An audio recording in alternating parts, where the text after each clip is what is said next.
വിശുദ്ധ ലൂക്ക എഴുതിയ സുവിശേഷം അദ്ധ്യായം 16 1 മുതൽ 8 വരെയുള്ള വാക്യങ്ങൾ. അവിശ്വസ്തനായ കാര്യസ്ഥൻ. യേശു ശിഷ്യരോട് പറഞ്ഞു, ഒരു ധനവാന് ഒരു കാര്യസ്ഥൻ ഉണ്ടായിരുന്നു. അവൻ സ്വത്ത് ദുർവ്യയം ചെയ്യുന്നുവെന്ന് യജമാനന് പരാതി ലഭിച്ചു. യജമാനൻ അവനെ വിളിച്ചു ചോദിച്ചു, നിന്നെപ്പറ്റി ഞാൻ കേൾക്കുന്നത് എന്താണ്? നിന്റെ കാര്യസ്ഥതയുടെ കണക്ക് ബോധിപ്പിക്കുക. മേലിൽ നീ കാര്യസ്ഥനായിരിക്കാൻ പാടില്ല. ആ കാര്യസ്ഥൻ ആത്മഗതം ചെയ്തു, യജമാനൻ കാര്യസ്ഥത എന്നിൽ നിന്നും എടുത്തു കളയുന്നതിനാൽ ഞാൻ ഇനി എന്തു ചെയ്യും?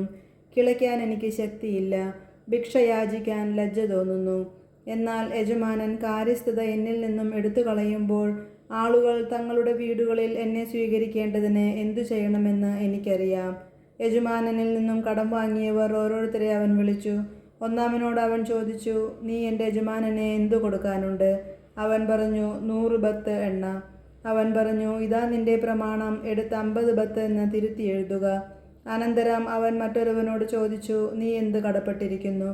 അവൻ പറഞ്ഞു, 100 കോർ ഗോതമ്പ്.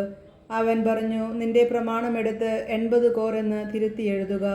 കൗശലപൂർവം പ്രവർത്തിച്ചതിനാൽ നീതിരഹിതനായ കാര്യസ്ഥനെ യജമാനൻ പ്രശംസിച്ചു. എന്തെന്നാൽ ഈ യുഗത്തിൻ്റെ മക്കൾ തങ്ങളുടെ തലമുറയിൽ വെളിച്ചത്തിൻ്റെ മക്കളേക്കാൾ ബുദ്ധിശാലികളാണ്. നമ്മുടെ കർത്താവായ മിശിഹായ്ക്ക് സ്തുതി.